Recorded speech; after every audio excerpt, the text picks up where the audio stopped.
Hello and welcome to Poker News. The $1 million cash game is set to hit our screens next year in what's promised to be Europe's biggest ever game of high-stakes poker.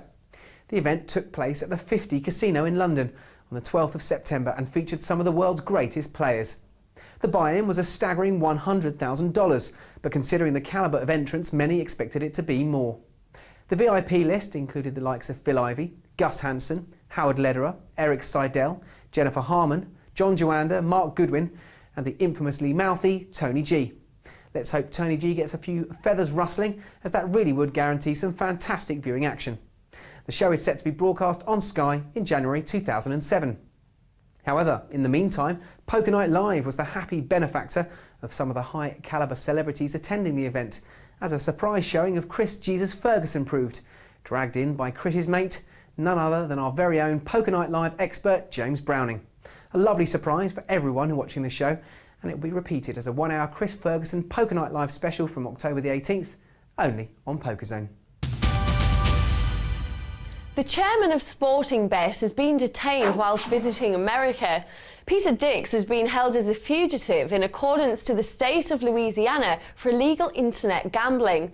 The arrest took place on Wednesday, the 7th of September at John F. Kennedy Airport, New York.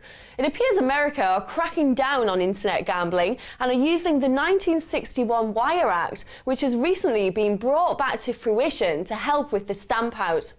Peter Dix's arrest warrant was produced in May of this year. He's currently awaiting a hearing which will determine whether he'll be extradited to Louisiana. If found guilty, the state of Louisiana could imprison Dix for up to 1 year. On hearing the news, Sporting Bet's board has sought immediate temporary suspension of Sporting Bet shares, at least until the matter has been dealt with. This is the second arrest of this nature in just a couple of months, the first being Bet on Sport chief David Carruthers, who's pleading not guilty for more shadier charges, including fraud and racketeering, as well as illegal internet gambling. Now for a tournament that may be of interest to you. It's the Poker Meltdown Festival at the Sportsman Casino in London. It kicks off on Monday the 25th of September and continues until the 1st of October. The two-day main event begins on Saturday the 30th and it's a £1,500 freeze-out of No Limit Texas Hold'em. Satellites to the main event take place at 2 p.m. on Wednesday, Thursday and Friday. For the minority, poker can be a very profitable game.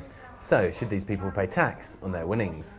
It's a profession, and there is a professional tour, so although it's their own money to go in, they are sponsored as well, so there should be a tax there somewhere. No, I think they should get taxed. I think if it's an income and it's how you make your living, then I think they should definitely get taxed like everybody else. Once you pay tax, it's supposed to be a regular income. Gambling's not really a regular income, is it? If you win, you lose. Nothing's regular about gambling or poker, you know. So, yeah, I think it's fair. Most definitely fair. I don't want to be paying tax on a temporary. Yeah, if you've got a company car, you don't pay tax on it. So it's the same if you lose money playing poker, you don't get tax rebates on that, so you shouldn't pay on your winnings either. Because at the end of the day, if they get ill and they haven't made any national insurance contributions or paid any tax, then why should they be picked up by an ambulance and taken to a hospital and get some of the best doctors in the world? That'll be the argument. And, you know, if they have children, why should their children deserve to be educated at a school that they've not contributed any money for? But, you know, whilst there is the laws in place, which means poker players don't have to, they're not going to obligingly go to the tax office and say, here's 25% of my income. So they're just in a fortunate situation. And finally, keeping you abreast of the Jamie Gold versus Bruce Crispin-Lacer saga, Gold's giant cash prize for being the World Series champion is no longer completely frozen. He's now able to get his hands on half of it, a substantial $6 million. According to Lacer's attorney, the US District Court judge handling the case, Roger L. Hunt, should be signing the injunction soon. Gold's feelings on this matter have not been made public. That's all from me. I'll see you next time.